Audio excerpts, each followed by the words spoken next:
would Idhari return to the town? She has no reason to go back there. That's a lantern bearer. Why is she here? Huh?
It's Pal.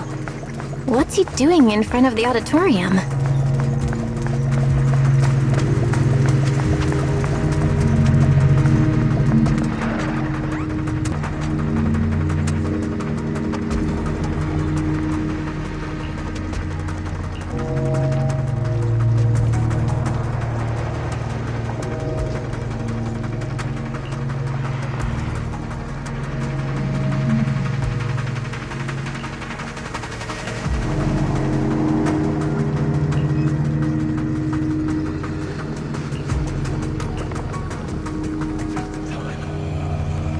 Behind the door?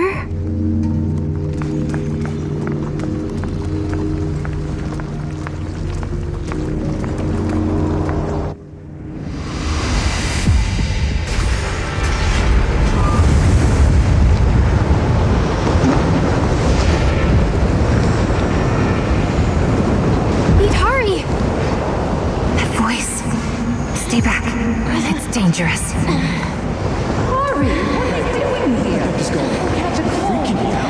Never seen you like this before. Don't bother. Pretend to be someone unsure. How are you supposed to move forward with your friends like this? You can't keep going into the hollow because you saw it. It's been 8 years. Can't keep waiting for that. Please, Mommy is begging you. Why are you pretending not to know me? You shouldn't scare your classmates like that. I always go with the flow. Believing that I could... Why don't we go get some rest? I'm cutting off your funding. I'm just too tired to get At your pace. Goodbye, I've had enough! I want And in the end, I'll remain here. Voices are calling me. I can't abandon them. I should embrace my true desire. Don't listen to those voices!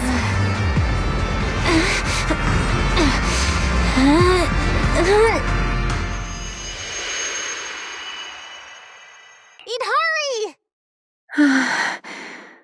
No, I can't. The story's over. I should sleep now.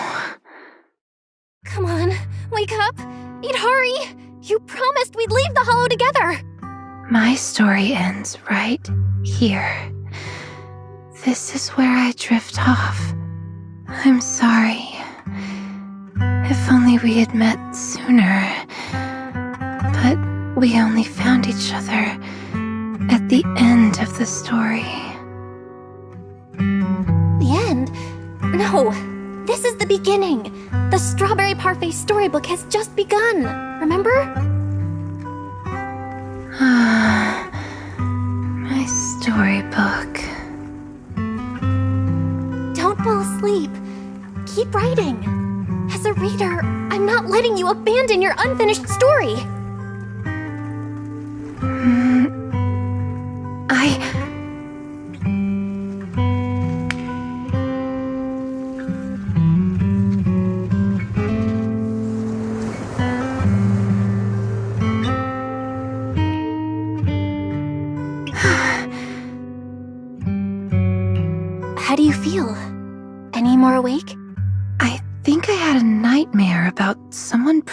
me to finish the next chapter.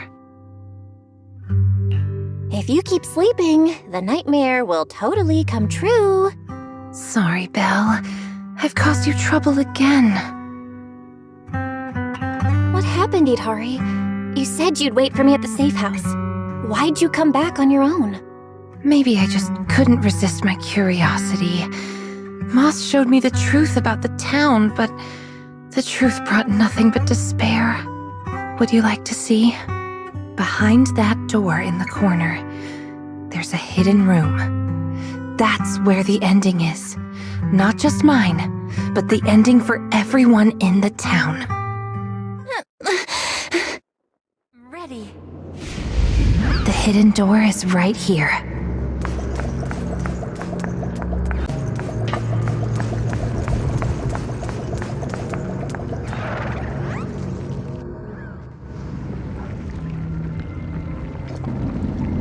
In those cocoons. This is the truth the town holds. And the reason I can't leave.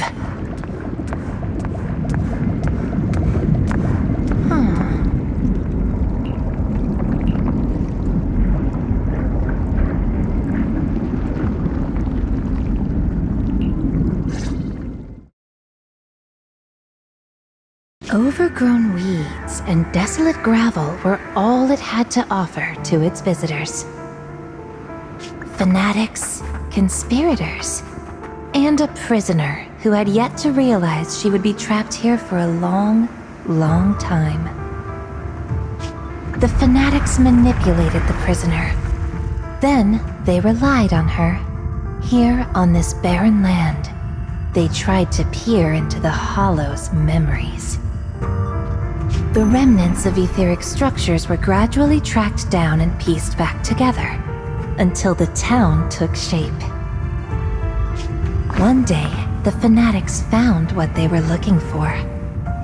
And they just left, leaving behind the illusory walls and the prisoner, drifting between sleep and waking. Had no one shown up, the town might have lingered forever, until the prisoner lost herself completely. No one knows how much time had passed, but one day, lost wanderers in the Hollow came knocking. They were already breaking down, nearly consumed by corruption, on the verge of turning into ethereals. The town took the men, wrapped them in cocoons, and sheltered them just before the moment of turning. Maybe it was the miasma. Maybe it was the town's will. Or maybe it was both. But eventually, they emerged, no longer lost. They became the town's people, the cocoon's chosen agents. They call themselves Drowned Ideals.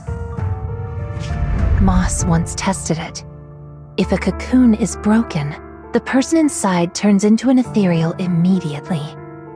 Perhaps there's a voice inside me that's been holding me back all along. If I leave the Hollow, the town and its cocoons will disappear. And the people, once exposed again to the miasma, they'll turn into ethereals in an instant. No wonder Moss said you belonged to the town. Was he the first lost wanderer to arrive here? No, he's the most obsessed with the town, but he wasn't the first. There were other unwelcome visitors long before them, non-human visitors. Lantern bearer and wandering hunter. To the townsfolk, they were monsters to be both respected and feared, and the town could not turn them away. Welcome to the cradle. It's you. Oh, you can actually see me here. That's wonderful. I thought I'd only be visible to you in a place like that safe house. Not many people come and go here. After a while, it becomes easy to recognize you. Moss! Don't tell me these cocoons are... Yes, that's the true bodies of the townsfolk you've been looking for. But I'd rather call them who we used to be. The first time I appeared in the Hollow, I came face to face with myself. A Moss who was half mad from the corruption. I knew he didn't have much time left. Either he'd die, or he'd turn into an ethereal. So I scrambled for supplies and shelter, trying to win another me a fighting chance. I mean, I was an investigator, but it didn't matter what I was. The outcome depended on him, and he was a coward. In the end, we made it to the town. Just as he was about to turn into an ethereal, the surrounding miasma moved first, wrapping him up and forming a cocoon. I understood then. The town had stopped him from becoming an ethereal, and the town had chosen me. I owe you my thanks, Idari. The town's choice was your choice. The cocoons and the town are bound together. If you leave the hollow, they'll vanish, and the people sleeping inside will likely turn into ethereals instantly. So that's why I can't leave the hollow. But the last few times I tried, I didn't even know about the cocoons. I think it was because she marked you and stopped you. She? Who's she? Have you heard the town whisper? Back at the auditorium, half asleep, I heard a voice that sounded just like mine, telling me over and over to embrace my true desire. Now that you mention it, I did hear a voice like yours when I first arrived in the town. That's her. She's the will of the town. The town is alive, breathing, thinking, speaking to everyone who walks its streets. Hidari, the town told me itself. She's your drowned ideal. One day, you'll be fully cocooned too, becoming the town's heart, watching over every lost soul in the cradle, sheltering them, guiding them into their new lives. That's how it was meant to be. But because of Belle's interference, you've stopped wanting to dream. She gave you new dreams, didn't she? The new dreams made you want more than just watching other people's stories. I don't want to abandon the cocoons. And I don't want to break my promise to Belle. I hate the feeling of being left behind. That's why this time, I'm going to find an ending where I can hold on to both.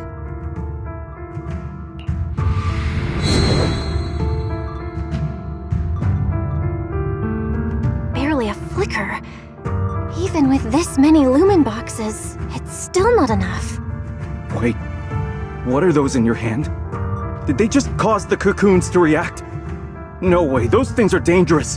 Could you hand them over to me? No, I can't. These are very important. I thought I could guide you gently, and eventually you'd become part of the town. But you're not just stubborn. You're even trying to take the townsfolk away. Looks like I'll have to use stronger methods. We still have a lot to discuss about Lantern Bearer, Wandering Hunter, and why Monito still hasn't cocooned. But it seems we just don't have the patience anymore. Fine. We'll talk after you've cocooned, when we're kin. Let's get out of here and tell everyone about the cocoons.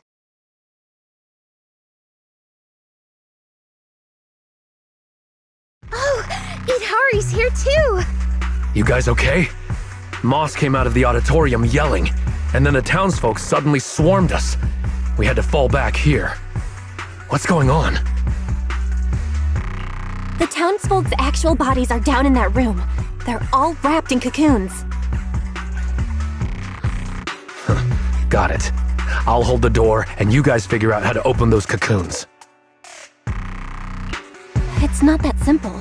If we destroy the cocoons, the people inside will be corrupted and instantly turn into ethereals. What if we take the cocoons out of the hollow? I took a look. The cocoons are really tall and there's a ton of them. I don't think moving them while fighting's gonna work. Can't fight. Can't move them. These cocoons are basically hostages. Looks like our only choice is to fight our way out and get word to Miss Zhao's rescue team. Let's go!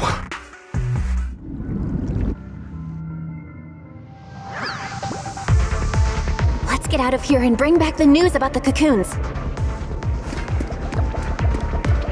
Quick, to the auditorium! Stop them! Get to safety if you can't fight!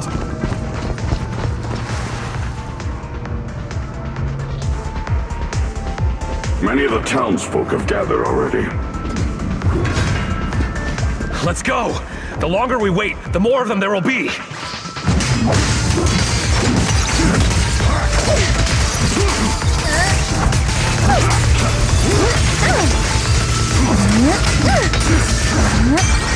Rest in peace.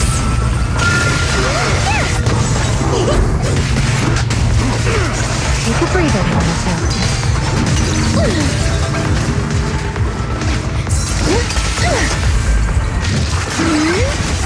The road ahead is blocked! Let's try another way. Can you tell us apart? I took note of how you dressed and sounded back at the safe house. As long as there aren't too many figures, I can recognize you. Though your faces still look blurred to me. And that's good enough. It'll make it easier to fight together. That's right! Strawberry Parfait, Arantamamaru, get ready to unleash the combo moves! That's not the kind of teamwork I meant!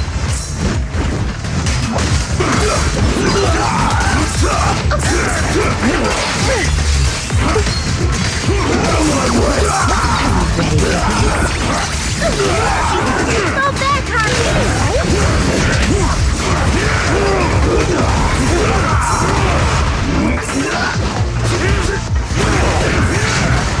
I'll take you. Move it. Fall back, Harry! Out of my way.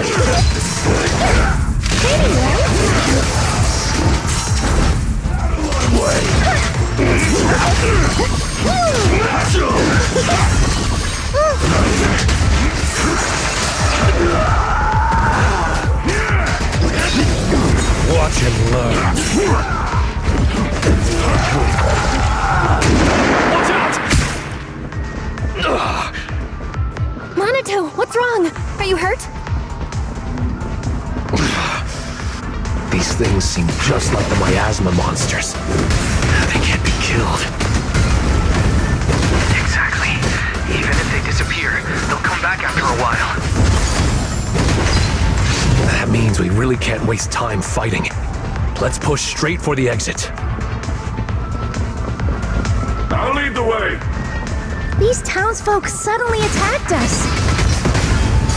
It must have been an order from Moss. It must have something to do with the cocoons. He was pretty calm before we discovered them. The cocoons are their hostages, and also their lifeline. Are we not one and the same?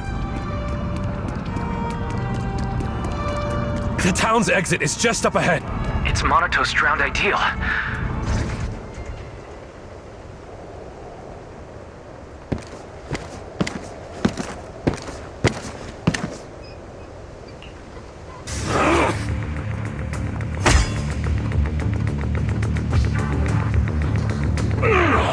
Commodore Monato, what are you doing?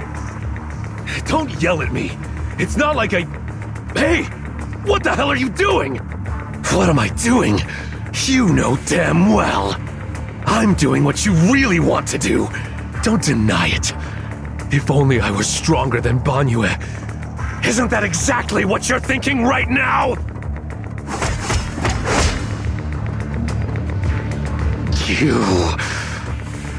I'm the dream you can't reach, and I'll prove Komodo Monato can! Stay out of this. Just watch. That's the difference between us. I can swing my sword for me, for Komodo Monato, and you can't! Come on, Banyue. No one's here to interfere. Stop blocking!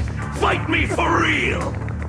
I refuse. I vow to fight only to save lives. I shall never swing blindly again. And I'll hit you until you fight back! You'll see who should be running with their tail between their legs! That's enough!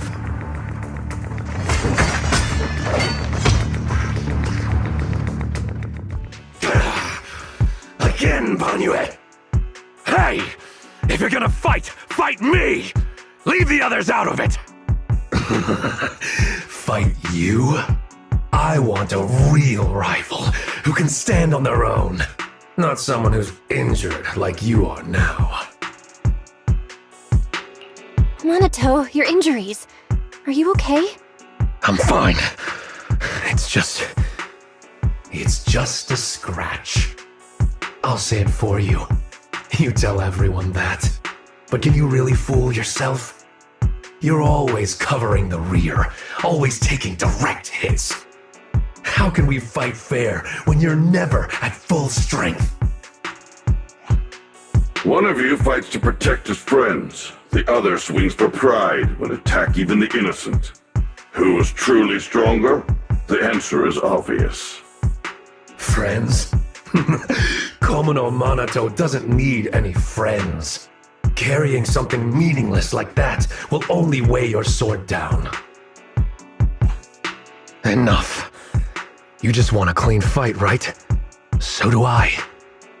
Next time, just you and me. No one else. Fine. I'll trust you this once. Show up next time without half a dozen injuries, and I'll show you just how strong you could have been. Forget about him. We're out of the town now. But what's next? Yidhari, what do you want to do? All right. Pass this message for me, Belle, please. Yidhari, what do you want to do now? I want to go to the safe house.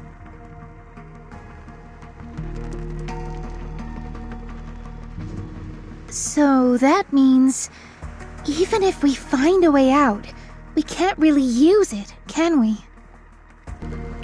If Moss is right, the town trapped Yidhari to protect the cocoons. If we can solve the cocoon problem, everything else should fall into place. I'd trust half of Moss's words, at most. I tend to muddle through things without thinking too hard, but once I start something, I can't just quit halfway. To keep the cocoons safe, I can't leave the hollow yet. Sorry if this weird ability of mine's been a burden. Oh, don't say that. Because of your ability, many of the lost ones finally have a chance of making it out alive. So what if it's a little peculiar? That said, protecting others means protecting yourself too. Don't just put your life on the line every time. Yeah, I agree. You hear that, Monato? Huh? Oh, it's really just a scratch, I swear. I'm curious. Yidhari, if you can't tell who's who in the hollow, how do you even fight? By sensing hostility. I don't ignore anyone who tries to attack me, illusions or not. Better to hit them all, just in case. Sometimes I do end up swinging my hammer at thin air, but most of the time I'm on target. And now that Belle's here, she can steer me toward the real enemies. From now on, wait for me before doing anything. And whatever you do, don't open the door for anyone. Oh, and here, hold on to this little drum. If an Knockwisp knocks, you can scare it off with this. Raise your hand if you have any questions. Knockwisp? What's that?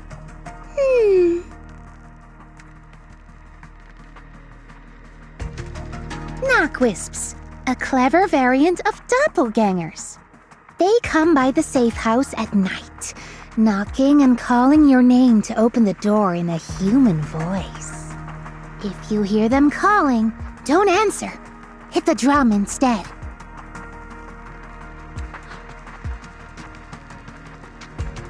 So, how exactly should I drum? Match match their knocks. They knock, you drum. 3 rounds of that, and they will run off. Alright, knock wisp Q&A session over.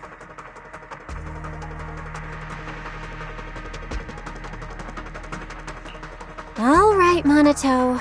Let's head back. Since everyone's rested up, let's get back to Phylum Heights. Now that we know the location of the cocoons, there's no need to tiptoe around anymore. It's time to take down the town.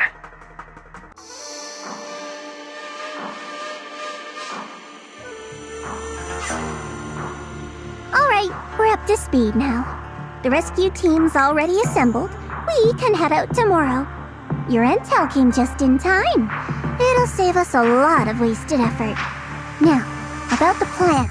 Plan A is to hit the town hard first, keeping all the drowned ideals from fighting back, and then send in a transport team to haul the cocoons out.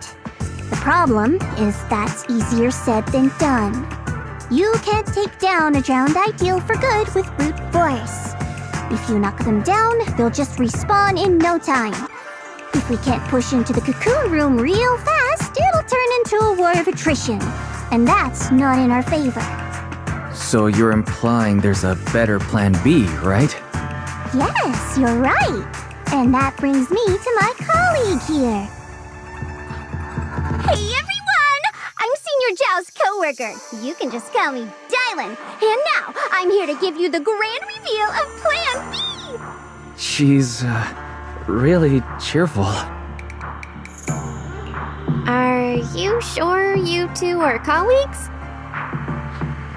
Since you've never dealt with Krampus, it's normal to have a few stereotypes about tops. But trust me, every employee here is completely different in style, and that's thanks to our boss. Anyway, go on, Dylan. Alright, the key to Plan B is the cocoons. If we can dissolve them on the spot, we cut about 70% of the suppression and hauling time. What does dissolve on the spot mean? Check this out. Ta-da!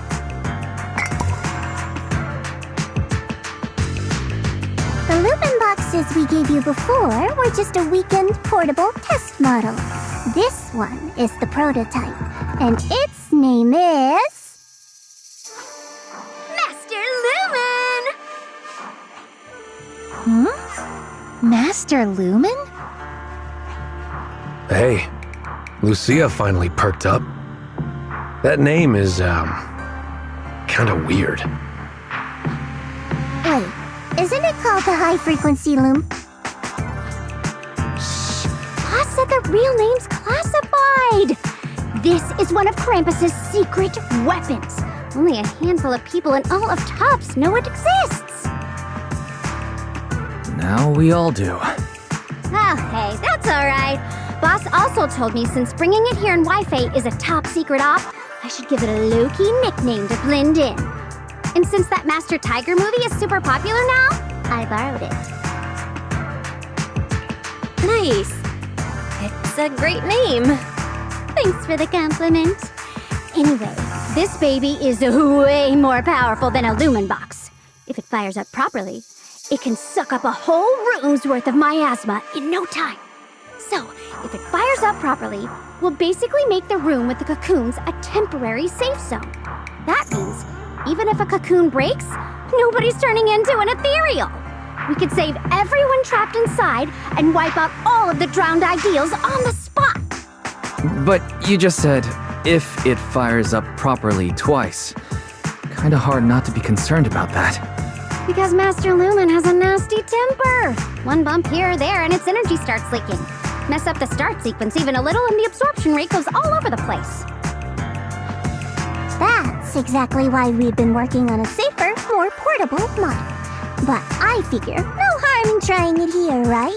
If it works, we can make this whole op a lot more efficient. My plan's to split into 2 teams. The Joint Search Squad will attack the town head-on, drawing the drowned ideal's attention. You guys slip into the auditorium with Master Lumen, get as close to the town's heart as you can, and fire it up! If it fails, no big deal. Just bring it back out and we'll fall back on Plan A. Sounds like it's worth a shot. If it works, we're set for good. Good. It's settled then. You guys go place the device, and we'll be on standby to support. We move at dawn. It's getting late. Let's have a quick word with everyone before resting. Get some good rest tonight, okay, Belle? Don't stay up. Tomorrow's gonna be busy.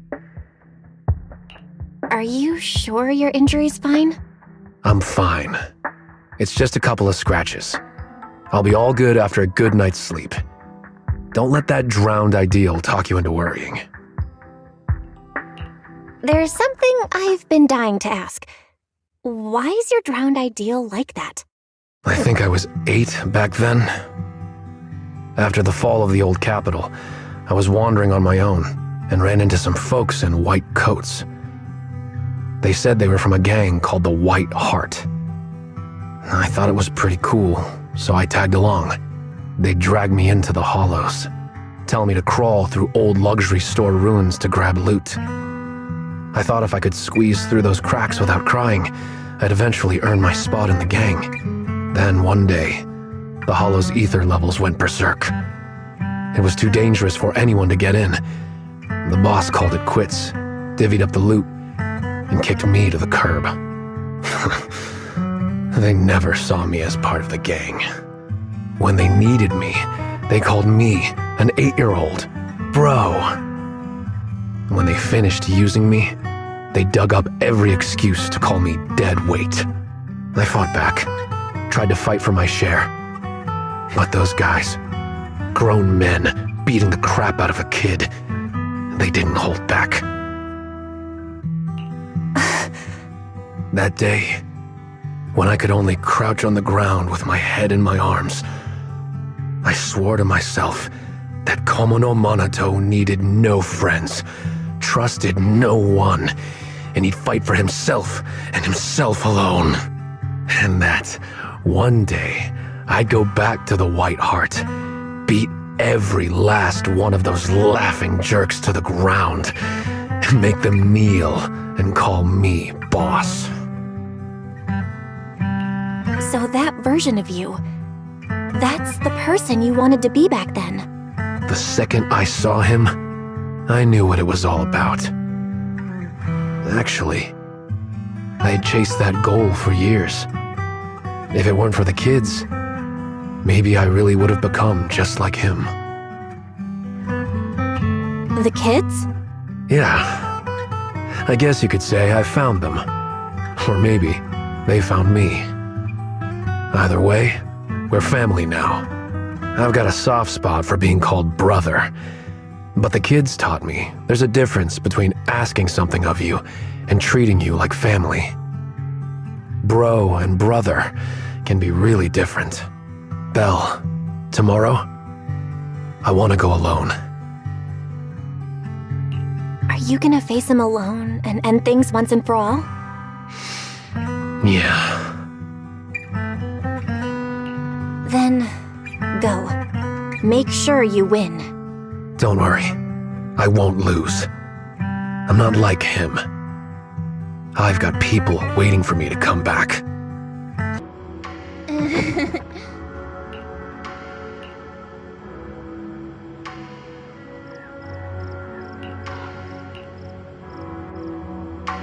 We've been through a lot today. Yeah, we finally figured out the truth about the town. I didn't manage to make any friends, but that's okay. I'll try again next time. Making friends? She must mean that drowned ideal.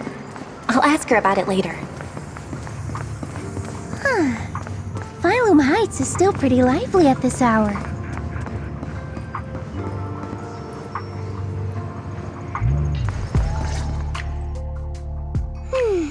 Such a lovely view. Let's rest here a bit. Oh, that little you I saw at the auditorium? What did you two talk about? The little me. Kind of a weird way to put it. I'm not that big now, am I? But, yeah. I could tell she's deeply connected to who I used to be. When she said Ade, I nearly jumped. That's what I used to call my father. Ever since I left the tribe to travel alone, I've never said it again. Only when I'm with my closest family or dearest friends would I use it. And the funny thing is, my Ade loved playing hide-and-seek too. Ade was part of the Defense Forces Special Unit, and in my memories, he only came home maybe once a year. Those were the only days I got to play with him. One time, not long after he came back, he got called for an urgent mission. An urgent mission? Yeah. He even carried his battlesuit with him, and he moved out as soon as he changed. I ran after him. I chased and chased, crying, yelling, not letting him go. Then he said, "All right, I'm not leaving. Let's play hide-and-seek." So I closed my eyes, sang the rhyme like always, thinking that when the song ended, I'd open my eyes and find him. That's how it always went. But that time, I never found him. And to this day, I still haven't won the game. Lucia, you're Ade. Impressive, right? Ade is a hide-and-seek master. If I see him again, I won't ask him to play with me anymore. At the very least, I just want a proper goodbye. Another reason I came to Waifei Peninsula was to find the mind-reading monster. I remember something about torturing the ore spirits with ginger tongsui until they give up the mind-reading monster's hideout, or something like that. Yes, that's right. It said that when you find a mind-reading monster, it'll turn into the person you miss the most and answer 3 questions. That's why I want to find one. Ask it where Ade is and when he's coming back. Idhari too. She wants to know where her parents went when they left without a word. What about you? If you met the mind-reading monster, is there someone you'd want to see? Something you'd want to ask? I just want to ask my teacher what really happened back then, and why she kept it from us. I see.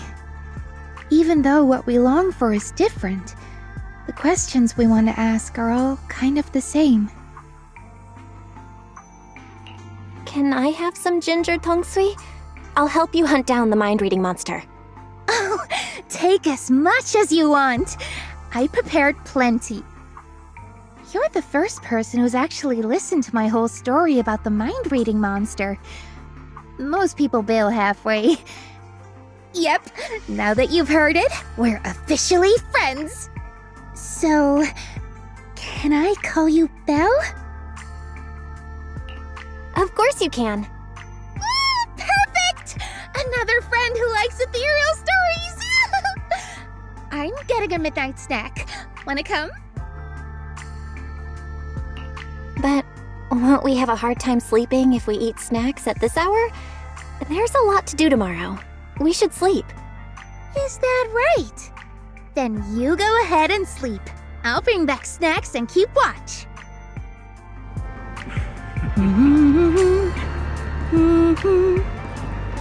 Huh? Huh? This looks like the sketchbook Lucia always carries with her.